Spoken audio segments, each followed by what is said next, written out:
c'est si délicieux.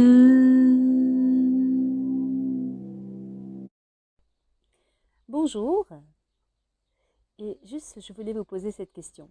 Est-ce que vous dormez bien? Est-ce que vous vous réveillez le matin en pleine forme, plein d'énergie pour la nouvelle journée qui s'annonce? Ou est-ce que vous êtes fatigué dès le matin ou dès le début d'après-midi? Est-ce que vous avez l'impression que votre sommeil n'est pas récupérateur? Donc, s'il n'est pas récupérateur, c'est peut-être que vous avez des problèmes de sommeil. Si vous souffrez également de ces maladies comme l'hypertension, le diabète, le surpoids ou l'obésité, peut-être que vous avez des troubles du sommeil qui peuvent être incriminés dans la survenue de ces maladies.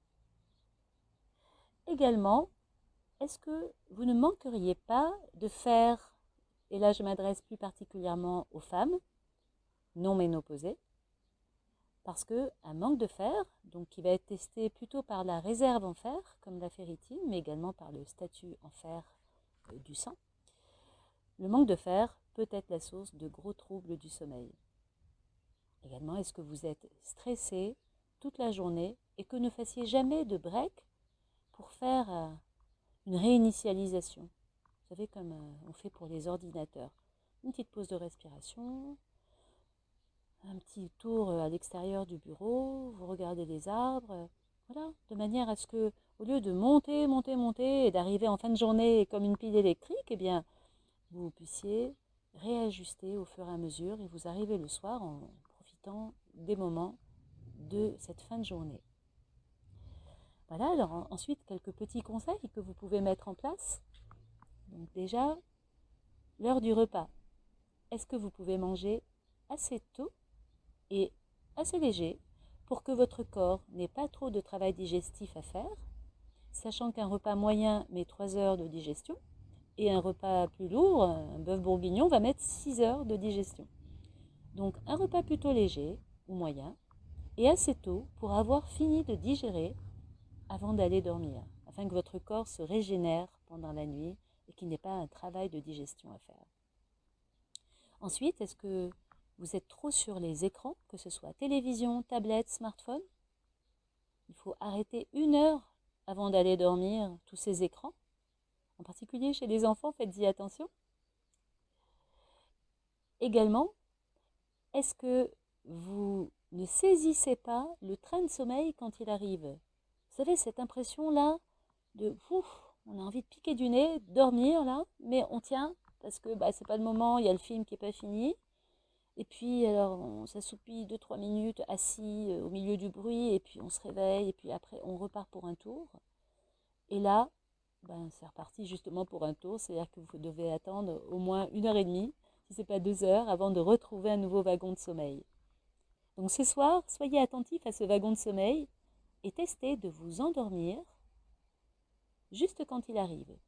Donc pour pouvoir le faire, eh bien, ça veut dire que dès que vous avez fini votre repas ce soir, préparez-vous à aller dormir, c'est-à-dire déshabillez-vous déjà, brossez-vous les dents, et puis, quelles que soient les activités que vous allez mettre en place, testez plutôt des activités calmes, et puis lorsque ce wagon arrive, vous n'avez rien d'autre à faire que d'aller fuir dans votre chambre. Il n'y a pas encore des choses à faire qui vont de nouveau faire passer cette envie de dormir. Donc testez ça. Alors ensuite, peut-être que vous souffrez de problèmes respiratoires qui sont révélés la nuit. Donc, ça peut être des troubles du sommeil comme des apnées du sommeil. Alors faites le test là. Dans le déroulé de la vidéo, vous allez trouver un test qui est un premier dépistage. Et puis, vous pouvez également demander à votre médecin de faire une exploration de votre sommeil. Donc, également, vérifiez si vos narines respirent bien. Est-ce que vous n'avez pas des narines bouchées en respirant par une puis l'autre narine? Est-ce que vous ne souffrez pas de sinusite? Et comme petit geste que vous pouvez déjà faire, c'est de tester de dormir sur le côté.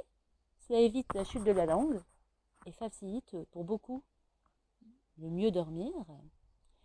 C'est également de faire des lavages de nez et également de mettre des écarteurs de narines externes. Ce sont des sortes de petits pansements qui, en se mettant sur les narines, vont écarter les narines et permettre à l'air de mieux rentrer.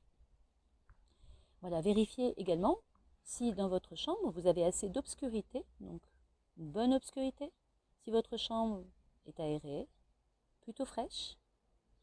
Donc, il vaut mieux rajouter une couverture en hiver que d'augmenter les degrés du chauffage. Si vous dormez au calme, et puis également si vous dormez accompagné, est-ce que votre partenaire n'a pas lui-même des troubles du sommeil en bougeant trop, en ronflant, et cela peut vous réveiller, hein, donc ça peut être très simple des fois à juste faire vérifier le sommeil de votre compagnon ou de votre compagne. Voilà, est-ce que il y aurait plein de choses à dire en fait. Je vais m'arrêter là parce que la vidéo est assez longue et je vous suggère de poser vos questions ou de proposer d'autres pistes dans les commentaires de la vidéo. Voilà, à bientôt et profitez bien de votre sommeil. C'est un moment précieux. À bientôt.